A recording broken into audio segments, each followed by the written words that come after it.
بھلا اس دن کیا حال ہوگا جب ہم ہر امت میں سے احوال بتانے والے کو بلائیں گے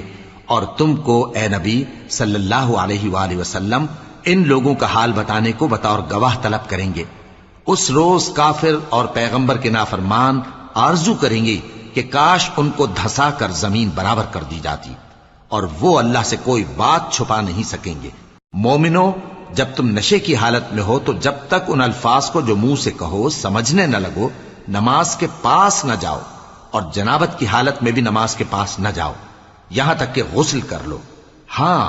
اگر بحالت سفر رستے چلے جا رہے ہو اور پانی نہ ملنے کے سبب غسل نہ کر سکو تو تیمم کر کے نماز پڑھ لو، اور اگر تم بیمار ہو یا سفر میں ہو یا کوئی تم میں سے بیت الخلا سے ہو کر آیا ہو یا تم نے عورتوں سے مقاربت کی ہو اور تمہیں پانی نہ ملے تو پاک مٹی لو اور منہ اور ہاتھوں کا مسح کر کے تیمم کر لو۔